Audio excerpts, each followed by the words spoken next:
कहानी की शुरुआत में डीमंस इंसानों के कासल के ऊपर अटैक कर रहे होते हैं और वो काफी जल्दी इसके मेन गेट को भी तोड़ देते हैं। यही पास में हम दो बंदों को देखते हैं। वो ये कहते हैं, अरे वाह, ये तो काफी जल्दी हो गया। अगली पल ये सारे के सारे डीमंस टाउन के अंदर घुस जाते हैं और सभी को मारना शुरू कर देते हैं। ये सारा नजारा दूर से खड़े हुए एक कमांडर देख रहा होता है। तभी उसके पीछे एक बंदा आ जाता है जिसको देखकर ये समझ जाता है कि ये बंदा डीमन लॉर्ड आर्मी का ही एक कमांडर है। वो ये कहता है, तुमने सारा कुछ पहले ही देख लिया है, तो अब तुम्हारे पास बस 3 ही ऑप्शंस हैं। या तो यहाँ से भाग जाओ वरना अपने आप को मार लो, और तीसरा ऑप्शन अपनी सारी की सारी टेरिटरी को हमारे हवाले कर दो, वो भी चुपचाप। तुम्हें क्या लगता है कि मैं तुम्हारी बातों में आ जाऊंगा?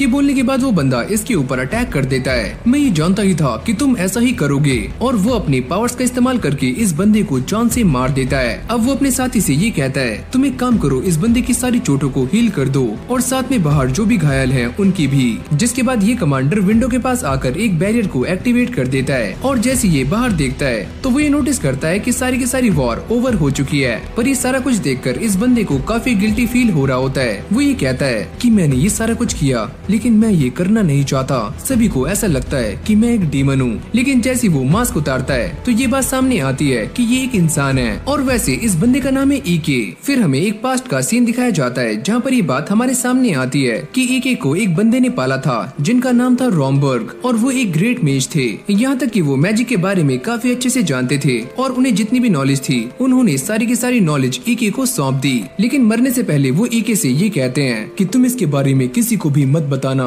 कि यहाँ पर पहले एक हाई सिविलाइजेशन थी, वरना काफी कुछ बदल सकता है। यहाँ तक कि वो ये भी कहकर जाते हैं कि ईके को अपना मास्क किसी के भी सामने नहीं उतारना, वरना डीमन लॉर्ड उन्हें कभी भी माफ नहीं करेगा। प्रेजेंट में हम ये देखते हैं कि ईके ये सोच रहा होता है कि वो एक बैरियर के अंदर है, पर तभी अचानक एक लड़की उसके सामने आ जाती है, जिसको वो देखकर काफी शॉक्ड हो जाता है। तुम यहाँ पर क्या कर रही हो और कब से हो? अయ్यो अम्मा, मैंने कुछ भी नहीं देखा और मैं इसके बारे में किसी को भी नहीं बताऊंगी। तभी उसका सर टेबल से लग जाता है और वो बेहोश हो जाती है। तभी यहाँ पर एक पिग भागते हुए आता है जिसका नाम है जिरोन। वो ये कहता है कि हमने ह्यूमन की कासल को अपने कब्जे में कर लिया है, और आपको ऐसा नहीं लगता कि आप कुछ ज्यादा ही इंसानों को जिंदा छोड़ रहे हो? तुम इसके बारे में चिंता मत करो, जो नए डीमन लॉर्ड हैं वो बस रिजल्ट चाहते हैं, पर हमारे बाकी साथी ये बोल रहे हैं कि हम सारे इंसानों को जान से मार दें। अगर हम ऐसा कर देते हैं तो टैक्स कौन देगा? क्या तुम दोगे? तभी यहाँ पर काफी सारे बंदे आ जाते हैं जो ईके से बात करना चाहते हैं, लेकिन तभी जिरोन सामने आ जाता है कि तुम इनसे बात नहीं कर सकते, जो बात करनी है मुझसे करो। जिसके बाद ये सारे टैक्स को लेकर बातें कर रहे होते हैं। ईके उनसे कहता है कि तुम्हें बस उतना ही टैक्स देना है जितना कि तुम पहले दिया करते थे।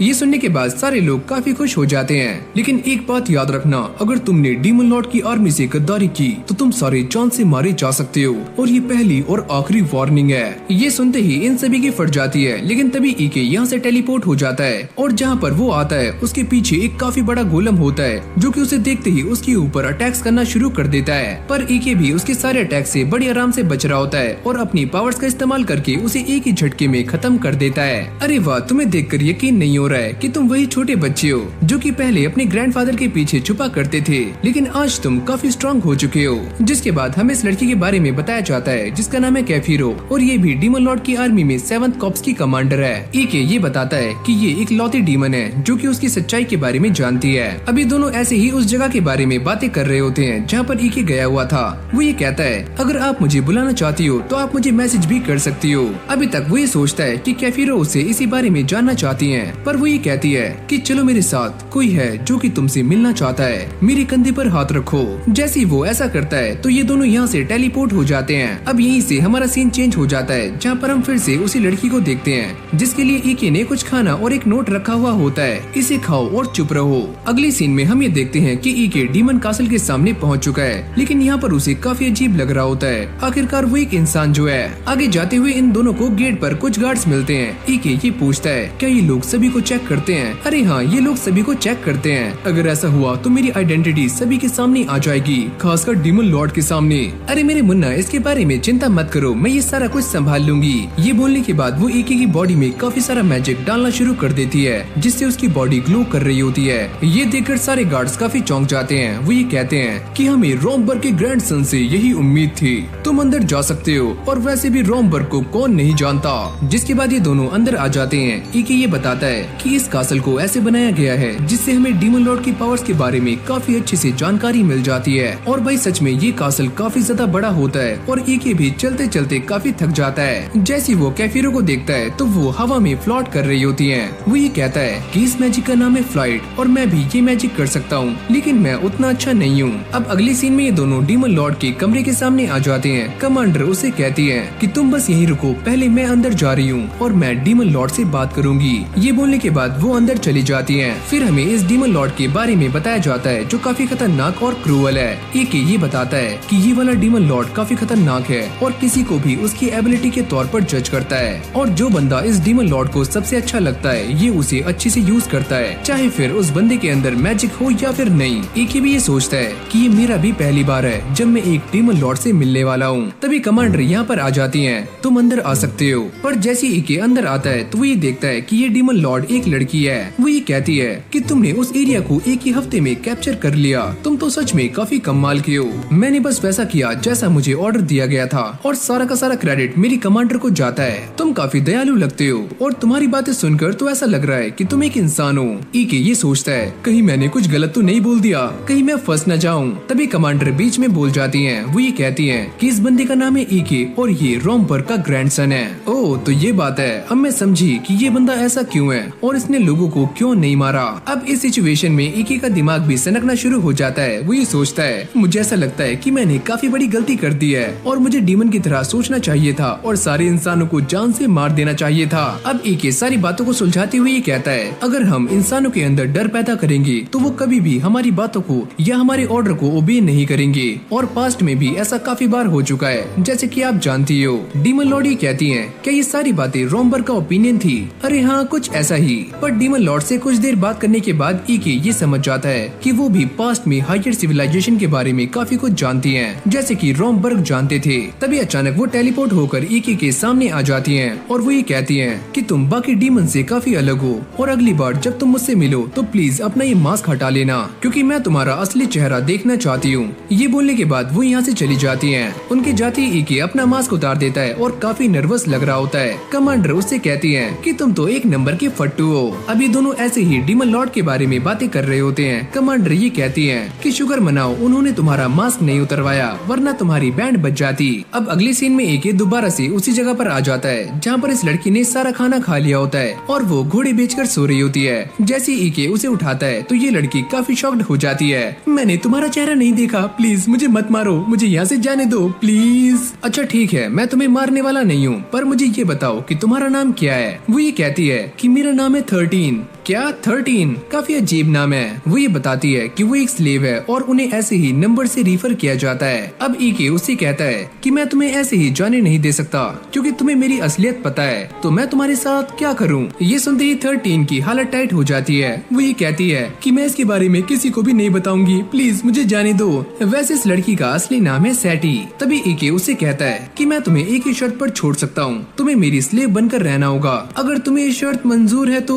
तभी सैटी उसे गले से लगा लेती है। अरे मेरे राजा मुझे ये शर्त मंजूर है। अब अगली सीन में हम जिरोन को देखते हैं जो ईके को कांग्रेचुलेट कर रहा होता है क्योंकि वो इवेलियस का रूलर बन चुका है। जिसके बाद ये बात सामने आती है कि यही वो रिवॉर्ड है जो कि डीमन लॉर्ड ने ईके को दिया है। जिसके बाद कमांडर ईके को ये बताती है कि वैसे तो ये एक छोटा सा गाँव है पर ये हमारी आर्मी के लिए और फाइट के लिए एकदम फ्रंट लाइन है और यहाँ पर उसका यही काम है कि उसे इस जगह को प्रोटेक्ट करना है और साथ में यहाँ से आने वाले रेवेन्यू को भी डबल करना है। ये सारी कहानी सुनने के बाद ईके का दिमाग खराब हो जाता है। वो ये कहता है कि वॉर के बीच में मैं ये सारा कुछ कैसे करूंगा, ये तुम्हारा हेडेक है तो तुम ही जानो। अगली सुबह ईके सारे डीमंस के सामने आ जाता है। वो ये कहता है कि तुम ये बात काफी ध्यान से सुनो, अब ये जगह हमारी फ्रंट लाइन होने वाली है और इस जगह के ऊपर कभी भी अटैक हो सकता है, तो तुम सभी को चौकन्ना रहना है। अब उसी ये बात काफी खल रही होती है कि कमांडर ने उसी ये काम सोच समझ कर नहीं दिया। अब ईके जिरोन के पास आ जाता है। वो ये कहता है कि पहले हमें वॉल्स को ही रिपेयर करना होगा। अच्छा मालिक मैं बंदे ढूंढता हूँ। लेकिन जैसे उसे ये पता लगता है कि इन वॉल्स को रिपेयर करने में 6 महीने लगने वाले हैं तो ईके काफी शॉक्ड हो जाता है। अब वो ये सोचता है कि ये टाइम तो काफी ज्यादा है पर कोई ना कोई तो रास्ता जरूर होगा,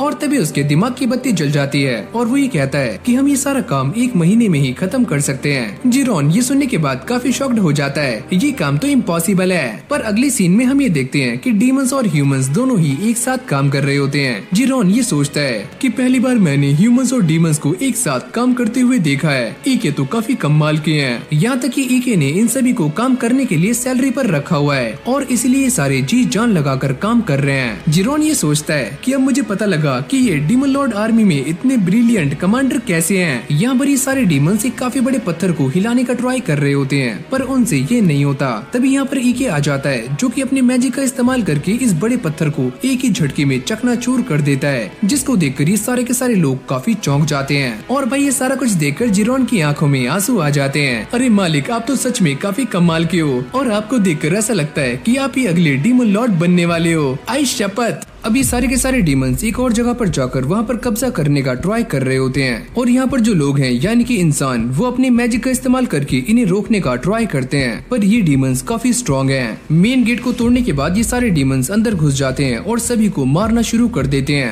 तभी एक बंदा डीमन लॉर्ड के पास आकर उन्हें ये सारी बातें बताता है। डीमन लॉर्ड ये कहती है, अगर सारे इंसान हमसे टक्कर लेने के लिए एक साथ आ रहे हैं तो मैं ये काम उसे सौंपती हूँ। अगली सीन में हम एक बंदे को देखते हैं जो कि सभी को ये सस्ती वाली गेम खिला रहा होता है, जिसके अंदर उन्हें ये बताना है कि बॉल कौन से वाले ग्लास में है। तभी सैटी भी यहाँ पर आ जाती है और वो ये गैस करने का ट्राई कर रही होती है कि बॉल कौन से वाले ग्लास के नीचे है। ये बंदा कहता है, तुम्हारे पास कितने पैसे हैं जो कि तुम इस पर लगाना चाहती हो? अरे मेरे पास कोई भी पैसे वैसे नहीं है। ये सुनने के बाद इस बंदे की नीयत फिसल जाती है। वो ये कहता है, अगर तुम्हारे पास पैसे वैसे नहीं है तो एक काम करो, किसी और चीज को बेट पर लगा दो, जैसे कि तुम्हारी बॉडी। अब जैसे वो इस गेम को स्टार्ट करने वाला होता है तभी ये सारे ग्लास हवा में उड़ने शुरू हो जाते हैं। ये सारे लोग इस बात को देखकर काफी गुस्सा हो जाते हैं। अबे ओए, तू हमारा फुद्दू बना रहा था, यहाँ तो कहीं भी बॉल नजर नहीं आ रही है, चल हमारे पैसे वापस निकाल। और ये सारा काम ईके ने किया होता है और वो सैटी को लेकर यहाँ से चला जाता है। पर जाते हुए वो ये देखता है काफी सारे सोल्जर्स एक जगह पर जा रहे हैं। वो ये सोचता है कि शायद से मैंने जो बात सुनी है कि किंग एक अलायंस बना रहा है, पक्का वो बात सही भी हो सकती है। सैटी ये पूछती है कि ये अलायंस क्या होता है। ईके ये बताता है कि ये एक ऐसा अलायंस है जो कि काफी लंबे टाइम से चलता हुआ आ रहा है और इसके अंदर सारी की सारी नेबर कंट्रीज एक साथ इकट्ठा होती हैं जब खतरा आता है। ओह, तो अब ये बात मेरे पल्ले पड़ी, जब डीमंस हमारे ऊपर अटैक करते हैं तो हमें एक साथ मिलकर उनका सामना करना है। ईके ये बताता है कि ये अलायंस पहले भी बन चुके हैं और पहले भी तीनों बार डीमन लॉर्ड की आर्मी इनसे हार गई थी। साथ ही में वो ये कहता है, अगर इस बार भी डीमन लॉर्ड की आर्मी हार जाती है तो उन सभी को वापस जाना होगा। ये बात सुनने के बाद सैटी भी काफी निराश हो जाती है। ईके उससे पूछता है, तुम्हें क्या हुआ? अगर डीमन लॉर्ड की आर्मी यहाँ से वापस चली जाती है तो तुम तो फ्री हो जाओगी। इंसानों की बस्ती में एक स्लेव की हालत एक स्लेव की तरह ही रहती है और आपके जाने के बाद मेरी हालत भी उन बच्चों की तरह हो जाएगी जिन्हें बस स्लेव की तरह ही ट्रीट किया जाता है। यहाँ पर सैटी इन सारे बच्चों की बातें कर रही होती है। तुम चिंता मत करो, अभी के जो डीमन लॉर्ड हैं वो काफी स्ट्रॉन्ग हैं, तो हम हारने वाले नहीं हैं और मैं यहाँ से कहीं भी नहीं जाऊंगा। तभी वो दुकानदार एक गुंडे के साथ यहाँ पर आ जाता है। तुमने मेरी सारी ट्रिक खराब कर दी, चलो इसके पैसे निकालो और साथ में अपनी ये स्लेव भी मुझे दे दो। ईके आसपास देखकर इस बंदे के पैरों को जमा देता है और काफी सारे आइस ब्लेड इस बंदे के चेहरे पर ले आता है। ये बंदा उससे कहता है कि तुम मेरे साथ ये क्या कर रहे हो, जल्दी से इन्हें हटाओ। पर ईके अपने आइस क्रिस्टल से इस बंदे की चड्डी टाइट कर देता है। तुम्हें मुझसे क्या चाहिए, मुझे छोड़ दो।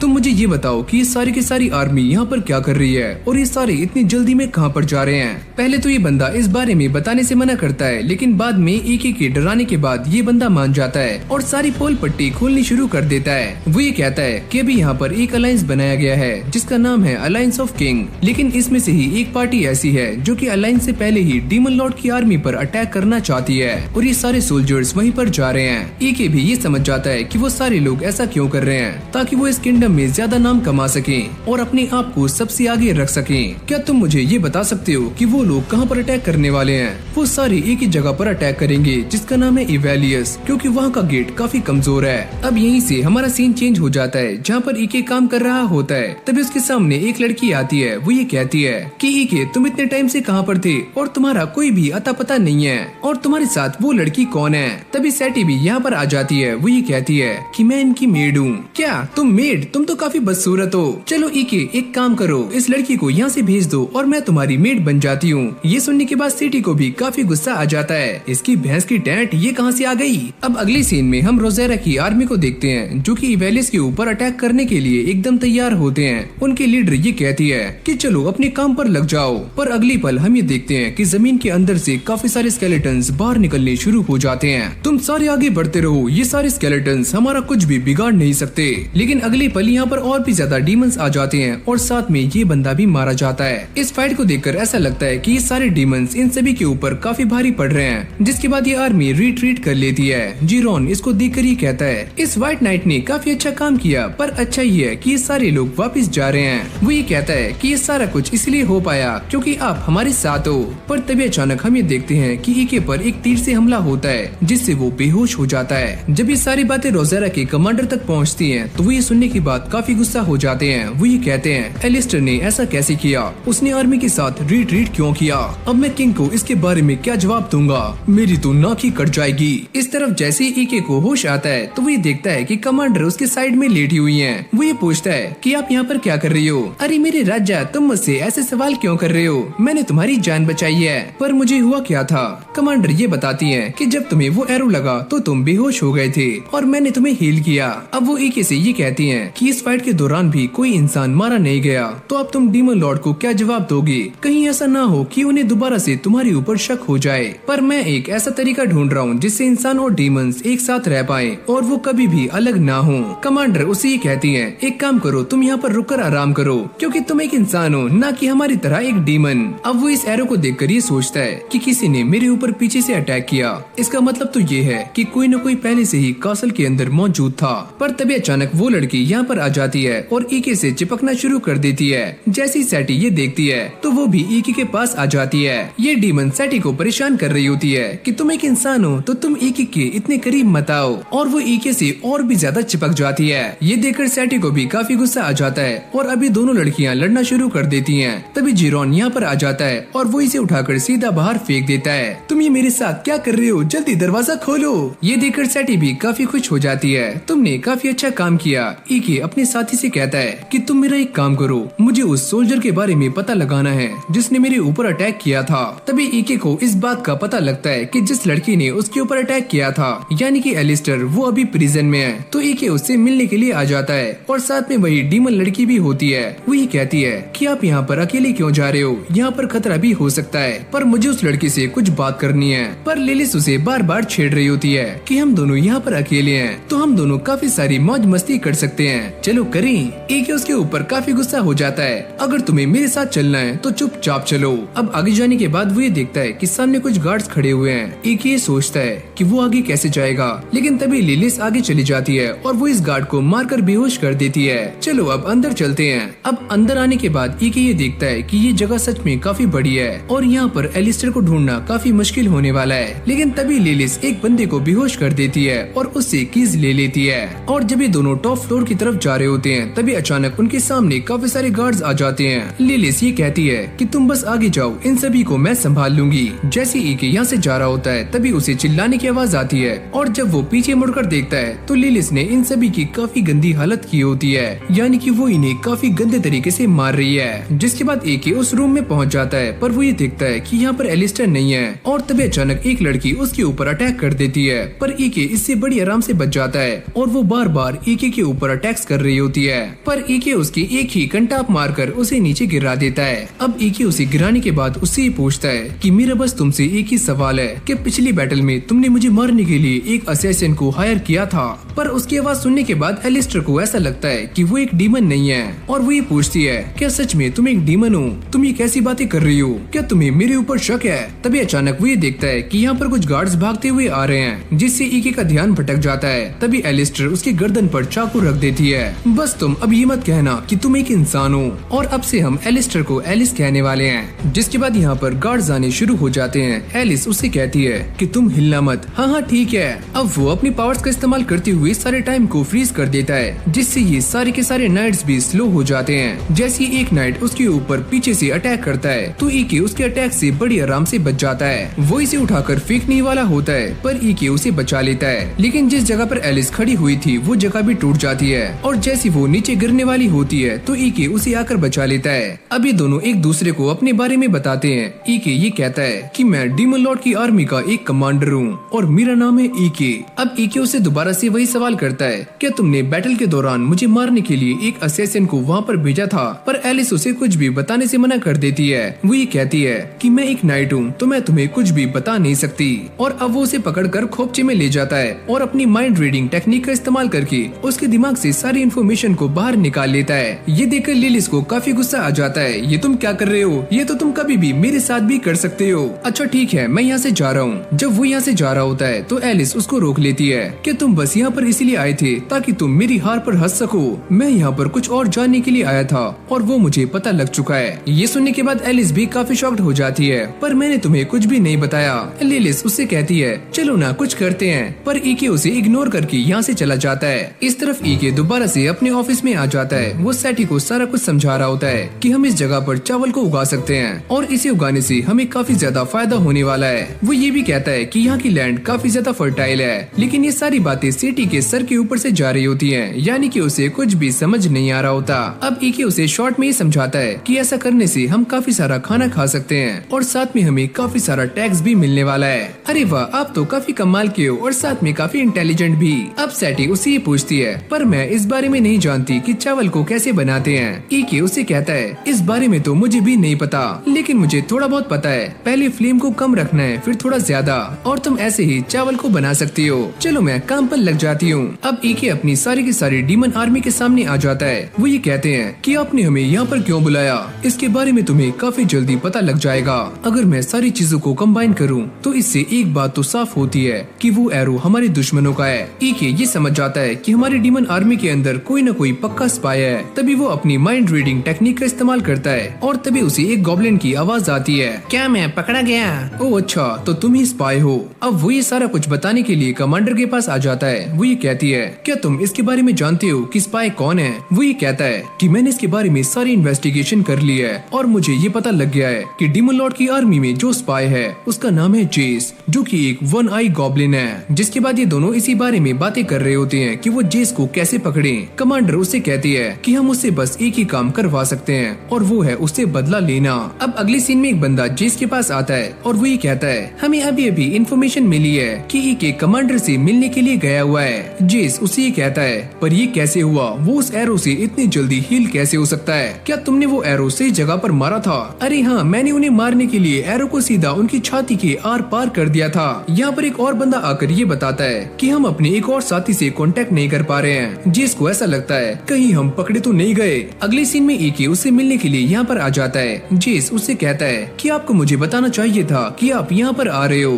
ईके ये कहता है कि मैं तो बस यहाँ पर अकेला आया हूँ और तुम तो पूरी आर्मी के साथ। क्या सारा कुछ सही है? यहाँ पर जेस ईके की बेइज्जती कर रहा होता है। मैंने सुना है कि तुम लास्ट फाइट में इंजर्ड हो गए थे, तो तुम्हें एक कमांडर नहीं होना चाहिए और ये टेरिटरी मेरी है, तो तुम यहाँ से चले जाओ। ये बोलते ही सारे के सारे डीमंस उसे घेरना शुरू कर देते हैं। ईके उससे कहता है कि मैं तुम्हारे बारे में पहले से ही जानता हूँ कि तुम गद्दार हो, तो तुम यहाँ पर अकेले क्या कर रहे हो? क्या तुम ये बात नहीं जानते कि मेरी आर्मी के अंदर तुमसे भी 2 गुना ताकत है और हम तुम्हें आसानी से मसल सकते हैं। ये तो काफी अच्छी बात है कि तुम्हारी पूरी टीम यहाँ पर एक साथ आ गई। जिसके बाद यहाँ पर आसमान से आग बरसनी शुरू हो जाती है और ये अटैक कमांडर कर रही होती है, जिससे डर कर सारे के सारे डीमंस यहाँ से भाग जाते हैं। और ये देखकर जेस की भी फटनी शुरू हो जाती है। ईके भी ये सोच रहा होता है कि मैंने कमांडर से कहा था कि वो ऐसे अटैक ना करें, वरना इस जगह को दोबारा से रीबिल्ड करने में काफी टाइम लग जाएगा। कमांडर अपने साथ और भी बंदे लेकर आई हुई होती हैं, जो कि सारे के सारे डीमंस को पेलना शुरू कर देते हैं। तभी ईके जेस के पास आता है और ये कहता है कि तुम्हारे पास बस 2 ही चॉइस हैं, या तो तुम अभी सरेंडर कर दो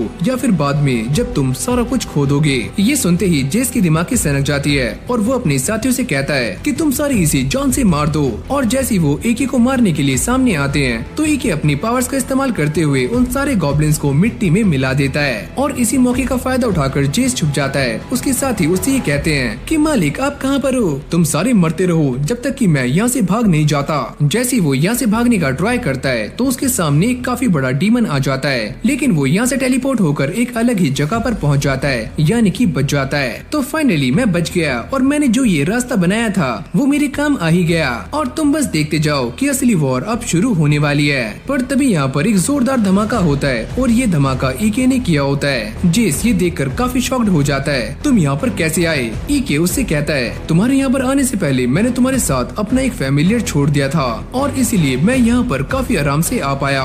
तुम्हारी हिम्मत कैसी हुई मेरे सामने आने की? ईके ईके उससे कहता है, अरे मुन्ना इतना गुस्सा मत करो, बस मेरे सामने सरेंडर कर दो। अगले पल जेस उस पर अटैक कर देता है, पर ईके उसके अटैक को बड़ी आराम से रोक लेता है। जेस उससे कहता है कि मैं एक ब्रिगेड कमांडर हूँ और तुम मुझे ये नहीं बता सकते कि मुझे क्या करना है। लेकिन भाई कुछ टाइम के बाद इस बंदे की हालत काफी गंदी हो जाती है और ईके ने इसे एक पेड़ से बांध दिया होता है। तुम्हारा खेल अब खत्म हुआ तो तुम हार मान जाओ। जेस ये कहता है कि मैं तुम्हारे सामने हार मानता हूँ, मुझे माफ कर दो। और अब मुझे ये बात समझ आ रही है कि तुम्हारी डीमन लॉर्ड आर्मी में इतनी तारीफें क्यों होती हैं। लेकिन यहाँ पर जेस के दिमाग में कुछ और ही खिचड़ी बन रही होती है। वो ये कहता है, चलो हम दोनों एक काम करते हैं, क्यों ना एक साथ मिलकर डीमन लॉर्ड की आर्मी पर ही कब्जा कर लें। वैसे भी डीमन लॉर्ड ने हमारे लिए क्या ही किया है। वो ये कहता है, हम काफी लंबे टाइम से इंसानों को मारते हुए आ रहे थे और इसमें हमें काफी मजा भी आता है, लेकिन अभी के जो डीमन लॉर्ड हैं वो इंसानों को मारने ही नहीं देते। मुझे तो ऐसा लगता है कि उनके अंदर कोई भी एम्बिशन नहीं है।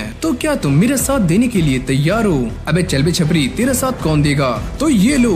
लेकिन इससे पहले ईके अपने मैजिक का इस्तेमाल करके उसके सारे सेंसेस को डल कर देता है। मैं ये बात पहले से ही जानता था कि तुम कुछ करने वाले हो। जिसके बाद कमांडर भी यहाँ पर आ जाती हैं और वो जेस के हाथ को खींचना शुरू कर देती हैं। तुम हमें सारा कुछ सच सच बता दो, वरना मैं तुम्हारा वो हाल करूंगी जो कि तुमने सपने में भी सोचा नहीं होगा। पर तभी अचानक हम ये देखते हैं कि जेस को कुछ होना शुरू हो जाता है। ईके ये कहता है, कमांडर आप ये क्या कर रही हो? पर मैंने तो कुछ भी नहीं किया। जेस की पूरी बॉडी में पॉइजन फैलना शुरू हो जाता है और वो उसके ऊपर एंटीडोट का भी इस्तेमाल करते हैं, पर इससे भी उसे कुछ नहीं होता।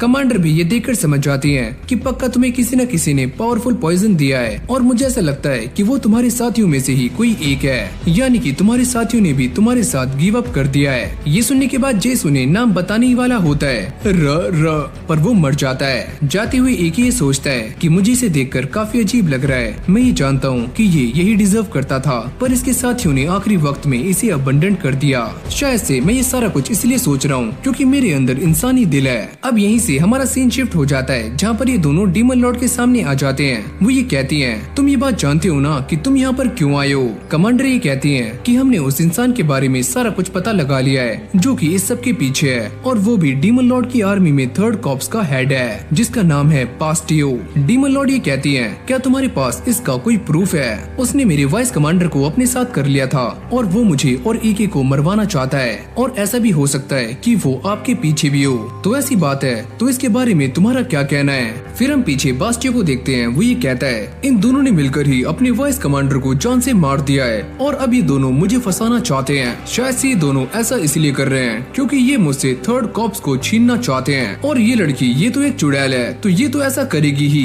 लेकिन डीमन लॉर्ड को भी बास्टियो की सारी चालाकियाँ समझ आ जाती हैं। वो ये कहती हैं कि तुम्हें क्या लगा कि मैं तुम्हारी ये सारी चालाकियाँ समझ नहीं पाऊंगी? मैं तुम्हें काफी अच्छे से जानती हूँ कि तुम कितने ईवल हो और कैफिर हो तुम कितनी लॉयल भी। वो ये कहती हैं कि मेरा मन तो ऐसा कर रहा है कि मैं तुम दोनों को ही पनिशमेंट दे दूं, लेकिन मैं अपने दो कीमती को कमांडर्स को खोना नहीं चाहती। जिसके बाद वो ये डिसाइड करती हैं कि इन दोनों के बीच में एक डुएल होने वाला है और जो भी इस मैच को जीतेगा डीमन लॉर्ड उसी की ही बात को मानने वाली है। अब ये दोनों अपने रूम में आ जाते हैं जहाँ पर कमांडर ये बता रही होती है कि ये मैच 50-50 पपेट्स के बीच में होने वाला है और हम सीधा इस मैच के अंदर शामिल नहीं हो सकते, और जो भी दूसरे के पपेट्स को सबसे पहले हराएगा वो इस मैच को जीत जाएगा।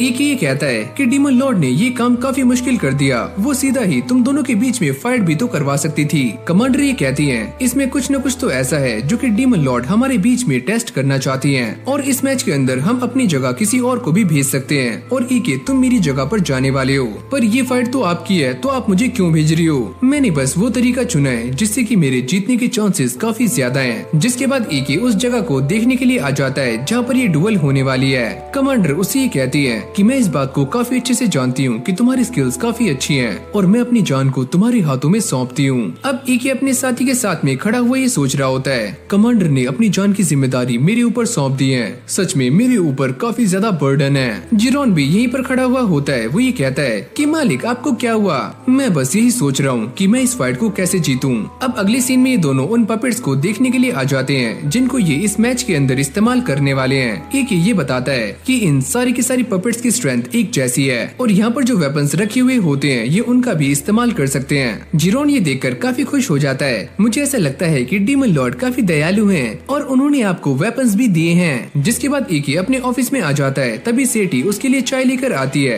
ईके उससे पूछता है, तुम्हें क्या लगता है कि एक बैटल में जीतने का सही तरीका क्या हो सकता है? वो ये कहती है कि मुझे फाइट करना बिल्कुल भी पसंद नहीं है और मैं ये ट्राई करूंगी कि मैं बातचीत से सारा मामला सुलझा लूं। हाँ, मैं भी इस बात से एग्री करता हूँ, पर इस दुनिया में ऐसे काफी सारे लोग हैं जो कि बिना फाइट किए फैसला नहीं कर सकते। सैटी ये कहती है, वैसे अगर मुझे लड़ने का मौका मिले तो मैं झाड़ू का इस्तेमाल करूंगी ताकि मैं दूसरों को कम से कम चोट पहुंचा पाऊं। ईके भी ये सोचता है कि लड़ने का सबसे अच्छा तरीका ये है कि दूर से ही अटैक किया जाए और इसके लिए एक बो एकदम परफेक्ट है। पर उसके दिमाग में ये बात भी आती है कि बो के बारे में पहले से ही बास्टियो को पता हो सकता है, तो मैं क्या करूं? चलो मैं एक काम करता हूं, मैं गन बनाता हूं। सैटी ये कहती है कि वो क्या चीज है, क्या वो सच में इतनी ताकतवर है? अगर हम लॉन्ग रेंज के हिसाब से देखें तो वो एक बो से भी काफी इफेक्टिव है। सैटी भी ये बात सुनने के बाद काफी हैरान हो जाती है कि सच में ये वेपन तो काफी कमाल का है। अब ईके इस बारे में हेल्प लेने के लिए कमांडर के पास आता है। वो ये कहता है कि आप मेरे लिए एक गन बना सकती हो, लेकिन वो इस चीज के लिए मना कर देती है।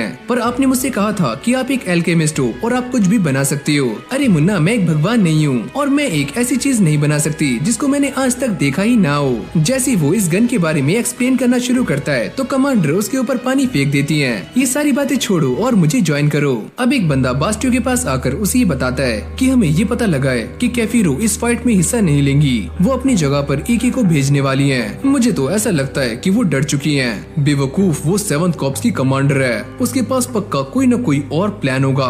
बास्टियो कहता है, मेरी ये स्वॉर्ड काफी कमाल की है मालिक, वो बस इसीलिए क्योंकि आपकी ये स्वॉर्ड ब्लैक ड्रैगन के फैंग से बनी हुई है। मैं एक काम करूंगा, अपने सारे के सारे पपेट्स को ऐसे ही स्वॉर्ड दे दूंगा, तो फिर देखते हैं कि मुझे जीतने से कौन रोकता है। तभी यहाँ पर एक और बंदा आ जाता है। वो ये कहता है कि मैं दोबारा से यहाँ पर आ गया और मुझे इस बात की पूरी उम्मीद है कि आप ही जीतने वाले हो। इस तरफ ईके भी नहाकर बाहर आ जाता है और वो अब भी इसी फाइट के बारे में सोच रहा होता है। तभी उसके कपड़े उड़ते हुए उसके पास आ जाते हैं जो कि डीमन लॉर्ड ने किया होता है। ईके उन्हें यहाँ पर देखकर काफी शॉक्ड हो जाता है। डीमन लॉर्ड यहाँ पर क्या कर रही हैं? और मैंने तो अपना मास्क भी नहीं पहना।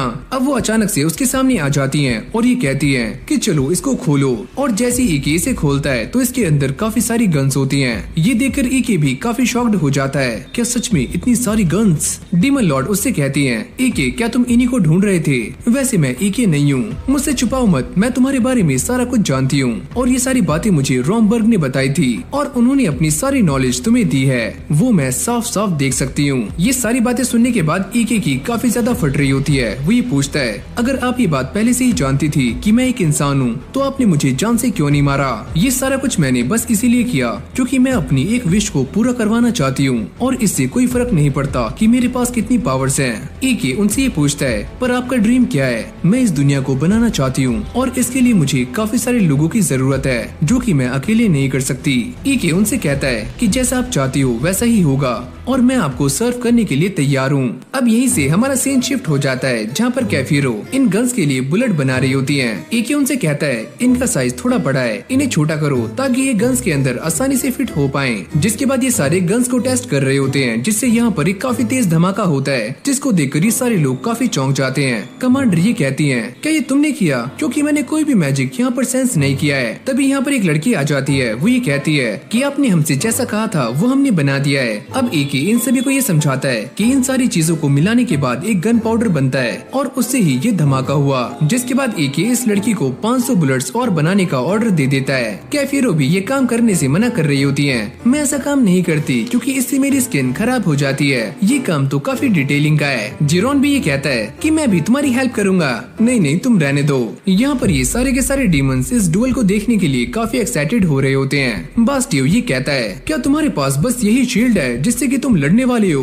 और कैफिरो कहाँ पर है? क्या वो कोई और प्लान बना रही है? ईके ये देखता है कि बास्टियो की आर्मी काफी स्ट्रॉन्ग लग रही होती है और उन सभी के पास काफी खतरनाक वेपन्स हैं और वो स्वॉर्ड भी। अब ये दोनों एक दूसरे के आमने सामने आ जाते हैं। बास्टियो उससे ये कहता है, तुमने मेरी टीम का आर्मर तो देख ही लिया, ये काफी स्ट्रॉन्ग है और इसे तुम किसी भी चीज से तोड़ नहीं सकते। बास्टियो ये कहता है कि वो जो मटेरियल यूज कर रहा है उसे वो डीमन लॉर्ड ने दिया है। ये सुनने के बाद ईके भी काफी शॉक्ड हो जाता है। उसे ऐसा लगता है कि डीमन लॉर्ड बास्टियो की हेल्प कर रही हैं। अगली पल ये डुएल स्टार्ट हो जाता है जहाँ पर बास्टियो की आर्मी इन सभी के ऊपर एरो से अटैक कर रही होती है। ईके की आर्मी उन्हें रोकने का ट्राई करती है पर ये उन्हें लग जाते हैं। देखते ही देखते बास्टियो के पपेट्स ईके के ऊपर भारी पड़ने शुरू हो जाते हैं और उसके काफी सारे पपेट्स को जान से मार देते हैं। ये देखकर बास्टियो कहता है, क्या हुआ मुन्ना, सारी हेकड़ी निकल गई क्या? फिर देखते देखते सारे लोग ईके की आर्मी की बेइज्जती करना शुरू कर देते हैं। तुम एक नंबर के बुज़दिल हो, अरे वापस अटैक तो करो, क्या हुआ, हार गए क्या? पर तभी यहाँ पर एक गन शॉट की आवाज आती जाती है जिससे बास्टियो का एक पपेट मर जाता है। ये देखकर सारे लोग हैरान हो जाते हैं कि आखिरकार ये क्या चीज है। ईके उनसे कहता है कि तुम सारे खड़े हो जाओ और उनके ऊपर अटैक्स करना शुरू करो। फिर देखते ही देखते बास्टियो के सारे पपेट्स की लंका लग जाती है और वो एक एक करके धाराशाही हो रहे होते हैं। डीमन लॉर्ड भी ये सारा कुछ बड़ी गौर से देख रही होती है। बास्टियो ये कहता है आखिरकार ये क्या चीज है, ये किस चीज का इस्तेमाल कर रहे हैं। फिर कुछ टाइम के बाद हम ये देखते हैं कि बास्टियो के सारे पपेट्स मारे जाते हैं और ईके इस फाइट को जीत जाता है। तभी डीमन लॉर्ड बास्टियो के सामने आती है। वो ये कहती है तुम्हारे सामने दो चॉइसेस हैं, या तो मैं तुम्हें जान से मार दूं या तुम खुद अपने आप ही मारे जाओ, जो कि तुम्हारे लिए काफी ऑनर की बात होगी। आप मुझे मारना तो चाहती हो पर मैं एक तीसरा ऑप्शन चूज करने वाला हूँ। तभी उसका एक साथी डीमन लॉर्ड के ऊपर एक एरो से अटैक करता है पर वो उसे पकड़ लेती हैं और अगले पल यहाँ पर एक जोरदार धमाका होता है और ये सारे उसकी चपेट में आ जाते हैं। जिसके बाद यहाँ पर स्केलेटन्स की पूरी आर्मी आ जाती है। बास्टियो ये कहता है कि तुम सारे अब मरने वाले हो और मैं बनूंगा अगला डीमन लॉर्ड। जिसके बाद बास्टियो की स्केलेटन आर्मी सारे के सारे डीमंस को मारना शुरू कर देती है। बास्टियो ये कहता है कि अब से ये पूरी दुनिया मेरी हुई और तुम सारे मेरे सामने झुक जाओ। ये सुनने के बाद बास्टियो की आर्मी और भी गंदे तरीके से डीमंस को मारना शुरू कर देती है। वो ये कहता है ये सारा कुछ देखने के बाद तुम्हें तो समझ आ गया होगा कि अब ये डीमन लॉर्ड आर्मी मेरी होने वाली है। अब वो ईके के सामने एक ऑफर रखता है कि ईके उसे ज्वाइन कर ले, पर ईके इस बात से मना कर देता है। मुझे लगा था कि तुम काफी समझदार हो पर तुम तो बेवकूफ हो। जिसके बाद ईके उसे लड़ने के लिए तैयार हो जाता है। अब बास्टियो के सारे स्केलेटन्स ईके के ऊपर अटैक करने के लिए आगे आ जाते हैं, पर ईके अपनी मैजिक का इस्तेमाल करके इन सभी को मारना शुरू कर देता है और वो ये काम काफी आराम से कर रहा होता है। हवा में आने के बाद वो एक और स्पेल को कास्ट करता है जिससे ये सारे स्केलेटन्स मारे जाते हैं और अब वो काफी तेजी से बास्टियो के सामने आ जाता है और उसके चेहरे पर एक जोरदार ब्लास्ट करता है। लेकिन जब ये सारा धुआं छट जाता है तो बास्टियो का सर ईके के पास आता है। अभी ये लड़ाई खत्म नहीं हुई है। तभी अचानक से उसकी बॉडी ईके के पीछे आ जाती है, पर ईके उसके अटैक से बच जाता है। बास्टियो ये कहता है कि शायद से तुम ये बात नहीं जानते कि मैं एक डलहन हूँ और मेरी ये सारी की सारी आर्मी स्केलेटन आर्मी है जो कि मर नहीं सकती। ईके अब टाइम को फ्रीज कर देता है और वो सारे के सारे स्केलेटन्स को मारना शुरू करता है। लेकिन अब भी ये स्केलेटन्स काफी ज्यादा हैं और उसके ऊपर अटैक करने के लिए सामने से आ रहे होते हैं। बास्टियो भी दोबारा से रिकवर हो जाता है। वो ये कहता है कि मेरी ये जो आर्मी है वो इनफाइनाइट है और ये तुम्हें जान से मार देगी। तुमने पहले काफी बड़ी गलती कर दी, तुम्हें मेरा साथ देना चाहिए था। अब उसका एक साथी ईके पर एक एरो से अटैक करता है, पर ईके इससे काफी आराम से बच जाता है। बास्टियो ये कहता है अरे वाह, तुम तो काफी चालाक निकले और अब मुझे समझ आया कि तुम डीमन लॉर्ड की आर्मी के कमांडर क्यों हो। अब ईके भी ये सोच रहा होता है कि ये सारे अनडेड हैं, तो मैं इन्हें मारने के लिए कौन सी मैजिक का इस्तेमाल करूं। जैसे वो दोबारा से इस पर अटैक करते हैं तो ईके एक ऐसे मैजिक का इस्तेमाल करता है जिससे ये सारे के सारे स्केलेटन्स वैनिश हो जाते हैं। ये बंदा दोबारा से ईके पर अटैक करने वाला होता है, पर कैफीरो उसको रोक लेती है। यहाँ तक कि लिलिस ने भी इस तरफ मोर्चा संभाल लिया होता है और वो बास्टियो के सारे साथियों को एक एक करके मार रही होती है। कैफीरो भी नीचे आने के बाद ये कहती है कि हमने बाहर के सारे डीमंस को खत्म कर दिया है। बास्टियो की ये सुनने के बाद काफी ज्यादा फट जाती है। तभी डीमन लॉर्ड भी यहाँ पर आ जाती है। बास्टियो उन्हें देखकर काफी शॉक्ड हो जाता है। डीमन लॉर्ड उससे कहती है मैं तुम्हें एक और मौका दे रही हूँ, चलो इसके साथ फाइट करो। अगर तुम इस फाइट को जीत जाते हो तो मैं तुम्हें जिंदा छोड़ दूंगी। जिसके बाद इन दोनों के बीच में दोबारा से फाइट स्टार्ट हो जाती है। बास्टियो उसके ऊपर एक जोरदार अटैक करता है। ईके उससे बचने के लिए एक बैरियर का इस्तेमाल करता है, पर ये अटैक काफी खतरनाक था जिससे ये बैरियर भी टूट जाता है। बास्टियो उसके ऊपर एक और अटैक करने का ट्राई करता है, पर ईके उसके ऊपर वही अटैक करता है जो काफी खतरनाक है और इसके अंदर से येलो लाइट निकल रही होती है, जिसको देखकर कैफीरो भी ये समझ जाती है कि ये एक व्हाइट मैजिक है, पर ईके इसका कब से इस्तेमाल कर रहा है। वो अटैक बास्टियो को लग जाता है और अब वो काफी गुस्से में आकर ईके पर अटैक करने के लिए आगे जा रहा होता है। लेकिन यहीं से हमारा सीन चेंज हो जाता है, जहाँ पर हमें रॉम्बर को दिखाया जाता है। वो ईके से ये कहते हैं कि तुम यहाँ पर क्या कर रहे हो। अरे दादाजी कुछ भी नहीं, तो चलो तुम्हारी स्टडी का टाइम हो चुका है। जिसके बाद वो मैजिक प्रैक्टिस करने में लग जाता है। अब बाहर आने के बाद ये दोनों व्हाइट मैजिक को लेकर बातें कर रहे होते हैं। रॉम्बर्ग उससे कहते हैं कि तुम्हें बस कर्सेस को ही स्टडी करना है, क्योंकि डीमंस के लिए व्हाइट मैजिक करना काफी मुश्किल है जो कि तुम्हारे दिल से आता है। यहाँ तक कि वो ये भी कहते हैं कि जिन लोगों के पास व्हाइट मैजिक होता है वो डीमंस के लिए काफी खतरनाक है। वो ईके से इस बात के लिए भी मना करते हैं अगर तुम व्हाइट मैजिक सीखते हो तो इसके बारे में किसी को भी मत बताना। प्रेजेंट में हम ये देखते हैं कि ईके बास्टियो को काफी ज्यादा सुना रहा होता है। तुमने अपने सारे साथियों को सैक्रिफाइस कर दिया, यहाँ तक कि अपनी मास्टर को भी खो दिया। तुम्हारे लिए ये सारी चीजें बिल्कुल भी मायने नहीं रखती। ये सारी बातें डीमन लॉर्ड भी काफी गौर से सुन रही होती हैं। बास्टियो ये कहता है आखिरकार तुम मेरे साथ क्या ही कर लोगे। अब ईके उससे कहता है अपना मुंह बंद रखो, तुम आज मरने वाले हो। जिसके बाद बास्टियो काफी गुस्से में आकर ईके के ऊपर अटैक कर देता है। ईके ये कहता है ग्रैंडपा मुझे माफ करना, मैं व्हाइट मैजिक का इस्तेमाल करने जा रहा हूँ। और अगली पल हम ये देखते हैं कि वो बास्टियो के ऊपर एक जोरदार अटैक करता है जिससे बास्टियो वैनिश हो जाता है और बस उसका आर्मर ही बाकी बचता है। तभी कैफिरो यहाँ पर आ जाती है। ईके उनसे कहता है कि मैं इस बात को जानता हूँ कि आप ये सारा कुछ पहले से ही जानती थी। अब डीमन लॉर्ड भी यहाँ पर आ जाती है। वो ये कहती है कि हमारे सामने एक दिक्कत है कि बास्टियो मारा जा चुका है, तो हमारी आर्मी में थर्ड कॉर्प्स को कमांड करने वाला कोई भी नहीं बचा। और भाई यहाँ पर ईके को एक और रिस्पॉन्सिबिलिटी मिल जाती है और अब से वो डीमन आर्मी में थर्ड कॉर्प्स का कमांडर भी है। ये सुनने के बाद ईके भी काफी शॉक्ड हो जाता है। ये मेरे साथ क्या हो रहा है, मैं क्या क्या करूँ। डीमन लॉर्ड के जाते ही सारे के सारे लोग यहाँ पर आ जाते हैं और ईके की जीत को सेलिब्रेट कर रहे होते हैं। जिरोन तो उसे गले से ही लगा लेता है, मेरे मालिक। अगले सीन में कैफिरो डीमन लॉर्ड के सामने आ जाती हैं और वो ईके को थर्ड कॉर्प्स को कमांड करने से मना कर रही होती हैं। डीमन लॉर्ड उससे कहती हैं कि मुझे तो ऐसा लगा था कि तुम इस फैसले से काफी खुश होंगी, चलो ये बात ईके से ही पता करते हैं। तभी ईके भी यहाँ पर आ जाता है। डीमन लॉर्ड उससे कहती हैं क्या तुम थर्ड कॉर्प्स को संभालने के लिए रेडी हो। हाँ मैं तैयार हूँ। जाती हुई कैफिरो ईके के ऊपर काफी गुस्सा हो रही होती है। तुमने डीमन लॉर्ड को ये बात क्यों बताई कि तुम एक इंसान हो। वो इस बात को लेकर भी काफी शॉक्ड होती है कि डीमन लॉर्ड इतनी शांत क्यों है। फिर हमें एक पास्ट का सीन दिखाया जाता है जहाँ पर ईके डीमन लॉर्ड के सामने खड़ा हुआ होता है और वो ये कहता है कि मैं एक ऐसी दुनिया बनाना चाहता हूँ जहाँ पर इंसान और डीमंस एक साथ रह पाएं। यहाँ तक कि वो ये भी कहता है कि इंसान और डीमंस पहले के मुकाबले काफी अच्छे से एक साथ काम कर रहे हैं और मैं कैफिरो के अंडर सर्व करना चाहता हूँ। ये बोलते बोलते वो अपना मास्क भी उतार लेता है। अपनी बात को खत्म करते हुए ईके डीमन लॉर्ड से ये कहता है कि मैं थर्ड कॉर्प्स को कमांड करने के लिए रेडी नहीं हूँ, लेकिन मैं आपसे इस बात का प्रॉमिस करता हूँ कि मैं इवेलियस को एक ऐसी जगह बनाऊंगा जहाँ पर इंसान और डीमंस एक साथ पाए जाएंगे और एक साथ मिलकर काम करेंगे। डीमन लॉर्ड ये सुनकर हैरान तो होती हैं। वो ये कहती हैं चलो देखते हैं। अब ईके एक काफी ऊंची जगह पर आ जाता है और वो कुछ सोच रहा होता है। तभी यहाँ पर सेठी आ जाती है। वो ये कहती है कि आप यहाँ पर क्या कर रहे हो, आप काफी लंबे टाइम से अंदर नहीं आए। ईके उसे समझाता है कि यहाँ की मिट्टी काफी फर्टाइल है, तो यहाँ पर हम काफी लंबे टाइम तक अलग अलग क्रॉप्स उगा सकते हैं। सेठी ये सुनकर काफी खुश हो जाती है। ईके ये बताता है कि अब हम काफी ज्यादा बिजी होने वाले हैं क्योंकि हम एक ऐसा टाउन बनाने वाले हैं जहाँ पर इंसान और डीमंस एक साथ रहेंगे। फिर हमें एक सस्पिशियस बंदे को दिखाया जाता है जिसके लोग काफी सारे डीमंस को मौत के घाट उतार रहे हैं। अगले सीन में ईके अपने मैजिक का इस्तेमाल करके यहाँ पर फसलों पर पानी गिरा रहा होता है। वो ये कहता है अगर हम इस प्रोसेस को फॉलो करेंगे तो यहाँ पर हम काफी सारी क्रॉप्स को उगा सकते हैं, वो भी एक के बाद एक। ये देखकर सभी लोग काफी खुश हो जाते हैं क्योंकि अगर ऐसा हुआ तो इंसान और डीमंस कभी भी भूखे नहीं रहेंगे। जिसके बाद ईके अपने ऑफिस में आ जाता है और सेठी उसके लिए चाय लेकर आती है। वो ये कहती है कि मैं ये बात सुनकर काफी खुश हूँ कि आप वाइस कमांडर के लिए प्रमोट हो चुके हो। तभी यहाँ पर जिरोन आ जाता है। वो ये कहता है मालिक काफी बड़ी गड़बड़ हो चुकी है। ईके उससे पूछता है कि क्या हुआ। वो ये कहता है कि किंग का जो अलायंस है उसने हमारे काफी सारे डीमन साथियों को जान से मार दिया है और वो सारे सोल्जर्स काफी स्किल्ड हैं। ईके ये सारा कुछ सुनने के बाद उन्हें एक मैप दिखाता है। वो ये कहता है कि इस वक्त हम इवेलियस में हैं, तो ऐसा भी हो सकता है कि उनके अगले टारगेट हम ही हों। यहाँ तक कि वो ये भी कहता है कि हमारे पास उनका एक टाउन है, अगर वो हमसे वो टाउन लेना चाहते हैं तो वो हमारे ऊपर इवेलियस में अटैक करने के लिए तैयार होंगे।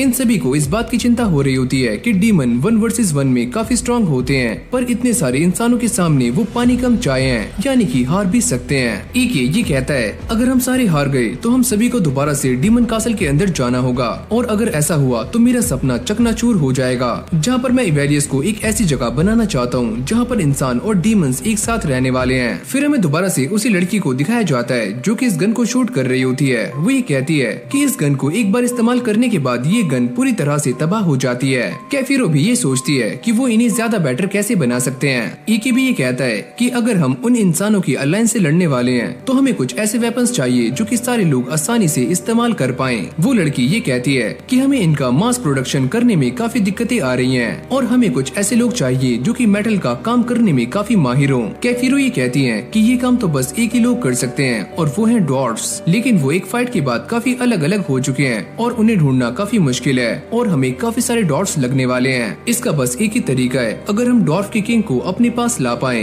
जो कि एक जेल में कैद है। फिर हम उसी बंदे को देखते हैं जो कि डॉर्फ के किंग से ये कहता है कि तुम ये सारा नजारा देख सकते हो कि मैंने सारे के सारे डॉर्फ्स को जान से मार दिया है। वो ये कहते हैं कि तुम चाहे जो भी कर लो, लेकिन हम तुम्हें डॉर्फ की टेक्नोलॉजी नहीं देंगे और इंसानी वॉर में तो कभी भी नहीं। पर इन लोगों ने उसके बेटे को भी कैप्चर कर लिया होता है। वो ये कहता है कि शायद तुम अपनी सिचुएशन को समझ नहीं पा रहे हो, तुम्हारे पास बस एक ही चांस है, हमारी बातें मान लो। जिसके बाद सारे के सारे डॉर्फ्स उनके लिए काम करना शुरू कर देते हैं और अलग अलग जगह पर चले जाते हैं। तभी अचानक वो ये नोटिस करते हैं कि सारे के सारे गार्ड बेहोश हो चुके हैं और लिलिस यहाँ पर आ जाती है। तो फाइनली मैंने तुम्हें ढूंढ लिया, पर तुम कौन हो और यहाँ पर क्यों आई हो, मुझे कहाँ लेकर जाना चाहती हो? और लिलिस उसे अपने मैजिक का इस्तेमाल करके बेहोश कर देती है। जिरोन भी ये कहता है कि ये तुमने क्या किया? अभी दोनों डॉर्फ किंग को लेकर आगे जा रहे होते हैं, तभी उनके सामने दो सोल्जर्स आ जाते हैं और लिलिस अपने मैजिक का इस्तेमाल करके इन सभी को भी बेहोश कर देती है। एक सोल्जर जिरोन के ऊपर भी अटैक करता है। अबे ओए पीछे हो। अब वो जैसे तैसे करके यहाँ से बाहर आ जाते हैं, पर वो ये देखकर काफी शॉक्ड हो जाते हैं कि उनके सामने काफी सारे सोल्जर्स खड़े हुए हैं, यानी कि वो चारों तरफ से घिर चुके हैं। ऊपर खड़े हुए ईके भी इन सारी चीजों को देख रहा होता है। तभी लिलिस अपने मैजिक का इस्तेमाल करके इन सभी सोल्जर्स को बेहोश करने लग जाती है। अब ये दोनों बाकी के सोल्जर से बचकर भाग रहे होते हैं। जिरोन ये कहता है कि यहाँ पर इतने सारे सोल्जर्स क्यों हैं? ईके भी ये सोचता है कि मैंने इन सभी से मना किया था कि इन सभी का ध्यान अपनी तरफ मत करना, लेकिन ये बेवकूफ तो काफी गड़बड़ कर रहे हैं। भागते भागते जिरोन की भी काफी ज्यादा फट जाती है। तभी यहाँ पर जमीन के अंदर से काफी बड़े बड़े पत्थर निकलने शुरू हो जाते हैं जो कि इन सोल्जर्स का रास्ता रोक लेते हैं और ईके उनके सामने आ जाता है। तुमने काफी अच्छा काम किया। जिरोन किंग को उठाकर काफी ज्यादा थक जाता है तो वो उन्हें गोल गोल घुमाना शुरू कर देता है। खा भाई चक्री, खा भाई चक्री, अरे रुक जाओ। अगली सीन में किंग को होश आ जाता है और वो ईके के सामने खड़े होते हैं। तुम मुझे यहाँ पर लेकर क्यों आए हो? ईके उन्हें वो गन दिखाता है और ये कहता है क्या तुम ऐसी और भी बना सकते हो? वो ये कहते हैं कि मैं इसे बना तो सकता हूँ, पर ये थोड़ी सी कॉम्प्लेक्स है, पर मैं तुम्हारी हेल्प क्यों करूँ? तुम हमें वैसे यूज करना चाहती हो जैसे कि इंसानों ने किया था, तो मैं तुम्हें ये बनाने से मना करता हूँ। ईके उन्हें समझाता है कि उसके इरादे ऐसे नहीं है, वो तो इंसानों और डीमंस के बीच में दोस्ती बढ़ाना चाहता है, चलो मेरे साथ आओ। वो उन्हें लेकर शहर में आ जाता है। किंग भी ये देखकर काफी शॉक्ड हो जाते हैं कि इंसान और डीमंस एक साथ काम कर रहे हैं, पर किंग ये कहते हैं कि इंसानों ने हमारे साथ काफी बुरा किया है और अगर मैं तुम्हारी हेल्प करता हूँ तो इससे इनडायरेक्टली इंसानों की ही हेल्प होने वाली है, तो मैं तुम्हारी हेल्प क्यों करूँ? जिसके बाद ईके उनके सामने एक ऑफर रखता है, अगर तुम इन गन्स को ज्यादा से ज्यादा बनाओगे तो मैं डीमन लॉर्ड से कहकर तुम्हारे डॉर्फ किंगडम को दोबारा से रीबिल्ड करवा सकता हूँ। ये बकवास करना बंद करो, शायद तुम ये नहीं जानते कि ये किंगडम को बनाने में कितनी मेहनत लगती है और मेरे साथ कोई भी नहीं है, यहाँ तक कि मैंने अपनी फैमिली को भी खो दिया है। अब ईके उन्हें लेकर एक जगह पर आ जाता है जहाँ पर सारे के सारे डॉर्फ्स काम कर रहे होते हैं, यहाँ तक कि उनका बेटा भी यहीं पर होता है। किंग भी ये सारा कुछ देखकर काफी खुश हो जाते हैं। उनका बेटा ये बताता है कि डीमंस अचानक से हमें यहाँ पर लेकर आ गए और उन्होंने हमें रहने के लिए जगह दी और साथ में काम भी और मस्त मस्त खाना भी। ईके भी उनकी ये सारी बातें काफी गौर से सुन रहा होता है। वो लड़का ये कहता है कि ईके ने हमारे किंग को बचा लिया, तो चलो दिखाते हैं कि हम डॉर्फ्स क्या कर सकते हैं, चलो लग जाओ काम पे। अब ईके उनसे ये कहता है क्या तुम मेरा साथ देने के लिए अब तैयार हो? अरे हाँ, मैं तुम्हारे एम्बिशन को पूरा करने के लिए तुम्हारे साथ हूँ। पर उसके साथ हाथ मिलाने के बाद किंग ये सोचते हैं कि भले ही ये एक डीमन है, पर इसके हाथ काफी सॉफ्ट और काफी गर्म है। अगले सीन में ईके दोबारा से अपने ऑफिस में आ जाता है जहाँ पर सेठी काम कर रही होती है। ईके उससे कहता है अगर तुम काम करके फ्री हो जाती हो तो तुम्हें आराम भी करना चाहिए, और अगर तुम्हें बुक्स पढ़ना पसंद है तो तुम वो भी कर सकती हो। हाँ, मुझे बुक्स तो पसंद है, लेकिन मुझे पढ़ना नहीं आता। चलो एक काम करते हैं, जब मैं फ्री होता हूँ तो मैं तुम्हें पढ़ना सिखा दूंगा। तभी लिलिस भी यहाँ पर आ जाती है। मालिक, जितने भी डॉट्स गुम हो चुके थे मैं उन सभी को लेकर यहाँ पर आ चुकी हूँ, काम एकदम कंप्लीट हुआ। लेकिन भाई इन दोनों के बीच में दोबारा से फाइट शुरू हो जाती है, वो भी ईके को लेकर। फिर मुसीबतों का देवता यहाँ पर भागते हुए आता है। अरे मालिक, फिर से एक दिक्कत हो चुकी है। जिसके बाद हमें ह्यूमन अलायंस के कमांडर को दिखाया जाता है और एक बंदा उनसे ये कहता है हमें इस बारे में खबर मिली है कि उन्होंने ड्वार्फ किंग को भी अपनी साइड कर लिया है। वो ये कहते हैं कि हमें इस बात से कोई फर्क नहीं पड़ता, वैसे भी वो एक बूढ़ा इंसान है, वो हमारा क्या ही उखाड़ लेगा। जिसके बाद ये सारे इवेलियस में अटैक करने के लिए तैयार हो जाते हैं। कमांडर ये कहते हैं कि हमारे पास सोल्जर्स काफी ज्यादा हैं, इसका मतलब हमारा जीतना पक्का है। फिर हम ईके और उसके साथियों को देखते हैं जो एक गुफा में जाने का ट्राई कर रहे होते हैं। जैसे ईके यहाँ पहुँच जाता है वो ये कहता है कि फाइनली हम यहाँ पर पहुँच गए। इस तरफ सारे के सारे डॉट्स काफी मेहनत कर रहे होते हैं ताकि वो फायर आर्म्स को बना सके, और जैसे ये फायर आर्म्स बन जाते हैं तो ये उन्हें चलाने की प्रैक्टिस करने लगते हैं। अब अगली सीन में ईके और सारे के सारे डीमंस एक मीटिंग कर रहे होते हैं। एक डीमन ईके से ये कहता है कि तुमने टाउन के गेट को इतनी जल्दी बिल्ड कैसे करवा लिया? क्या तुमने किसी मैजिक का इस्तेमाल किया था? ईके उससे कहता है कि मैंने सभी से शिफ्टों में काम करवाया है और सभी को काफी अच्छी दिहाड़ी मजदूरी भी दी है। अरे वाह, ये तरीका तो काफी अच्छा है, इससे सारे लोग अपनी मर्जी से काम करेंगे और काफी अच्छे से भी। तभी दीवार को तोड़ते हुए एक डीमन यहाँ पर आ जाता है। ये जगह तो सच में काफी छोटी है। ईके उससे कहता है क्योंकि ये जगह इंसानों के लिए बनी है, न कि डीमंस के लिए। तो चलो मीटिंग को शुरू करते हैं, अब मैं आ गया हूँ। जैसे इन सभी को ये पता लगता है कि ईके ने बास्टियो को हरा दिया है, वो ये कहते हैं कि हम तुम्हारी बात मानने के लिए एकदम तैयार हैं। अब ये सारे इस बात को लेकर काफी चिंता में होते हैं कि ह्यूमन आर्मी के अंदर 12,000 सोल्जर्स हैं और इनके पास सिर्फ 2,000। ये वुल्फ डीमन कहता है चलो एक काम करते हैं, उन्हें सामने से जाकर ही जान से मार देते हैं। पर ईके इस बात के लिए मना कर देता है। ईके इन सभी को समझाता है कि सामने वाले ह्यूमंस के पास मैजिक भी हो सकता है और वो हमें क्रॉस करने के लिए मैजिक का भी इस्तेमाल कर सकते हैं। ये तो हमारे लिए काफी बड़ी दिक्कत की बात है। पर ईके के पास इस चीज का भी सोल्यूशन होता है। वो ये कहता है जब वो आर्मी पूरी जोश में होगी तो हम उन्हें कैद कर लेंगे और मैं उन्हें एक साथ ही क्रम्बल कर दूंगा। इस तरफ ह्यूमन आर्मी भी लड़ने के लिए एकदम तैयार हो जाती है। ईके भी अपने ऑफिस में आ जाता है। सैटी उससे कहती है कि यहाँ पर काफी सारे डीमंस आ चुके हैं जो कि इस जगह को बचाना चाहते हैं, यानी कि सारे डीमंस काफी अच्छे हैं। ईके उससे कहता है पर हमें उन सभी के लिए खाने का भी इंतजाम करना होगा, पर हम उनके लिए क्या बनाएं? लेकिन यहाँ पर खाने की बिल्कुल भी कमी नहीं होती। वो ये कहता है कि हमने इस बार राइस को काफी ज्यादा हार्वेस्ट किया है, चलो एक काम करते हैं, फ्राइड राइस बनाते हैं। जैसे ये फ्राइड राइस बनकर रेडी हो जाते हैं तो सारे के सारे लोग इसे चखने के लिए यहाँ पर आ जाते हैं और सभी को ये खाना काफी ज्यादा पसंद भी आता है। तभी सैटी लिलिस को कुछ खाना ऑफर करती है। लिलिस उससे कहती है तुम बस यही चाहती हो ना कि मेरा वेट बढ़ जाए और ईके मुझे पसंद ना करे, मैं ऐसा नहीं होने दूंगी। जिरोन भी इन्हें खाकर काफी खुश होता है। मुझे ऐसा लगता है कि हमारी आर्मी को ये फ्राइड राइस काफी पसंद आने वाले हैं। इस तरफ सारे के सारे डीमंस भी लड़ने के लिए तैयार हो चुके हैं और यहाँ तक की वॉल भी रिपेयर हो चुकी है